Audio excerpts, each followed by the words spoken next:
A leaked 15-page dossier has produced by the multinational Five Eyes Intelligence Alliance reportedly concludes China lied about the initial coronavirus outbreak and silenced those who tried to raise the alarm and tell the truth. Last night, President Trump reiterated his belief that Beijing failed to stop the pandemic.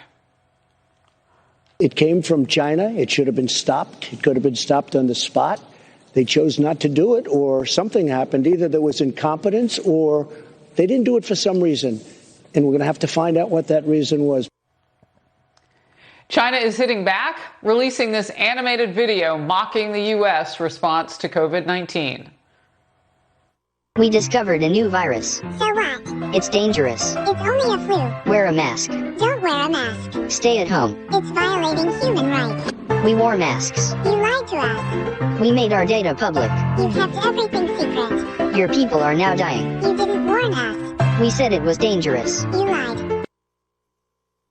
Joining me now, Ding Chen, Senior Research Fellow at the Heritage Foundation. So they're going to put some propaganda against us and I guess try to be funny, China. Well, it's a little more subtle than some of the messaging they've had in the past, but yes, the Chinese are involved in a global public opinion campaign to make it very clear the problem isn't China. How damaging is the public opinion campaign against China, though? Because all we need are the facts. And we have them, and we're gathering more of them about not only were they potentially complicit from the beginning in terms of not getting information out, but maybe putting false information out on purpose and vacuuming up protective equipment all over the world to benefit themselves.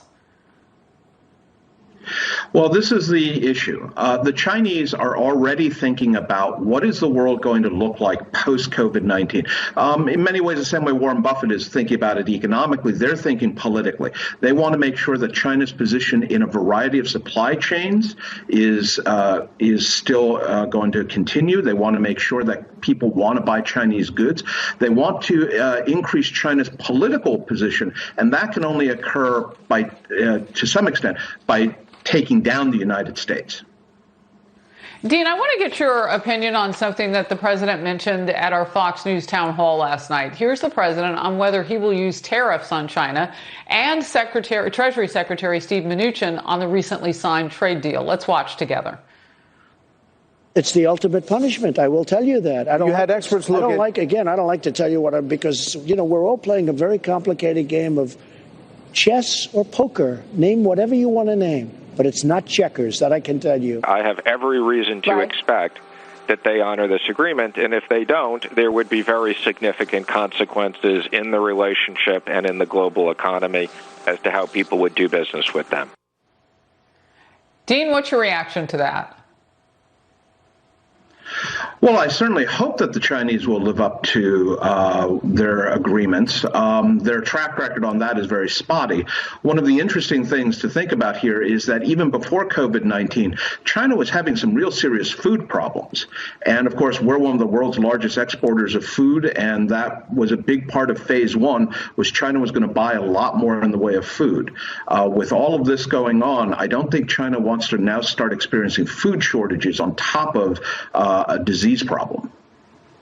Yeah. What's life like in China right now with this pandemic? What are you learning about what's going on the ground?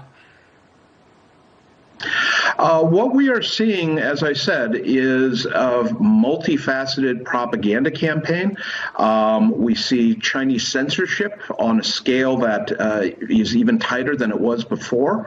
But we're also seeing gaps. We have Dr. Li Wenlian and others coming out, being very courageous and trying to tell the world. Well, all right. Well, you say they're thinking about post-COVID-19. Aren't we all thinking about that? We'll see if we can do some decoupling with China, I would imagine, because I inherently hear you saying that too. Let's not run all those pharmaceutical and other, supply chains through there. Good to see you. Dean Cheng on the program today. Thank you.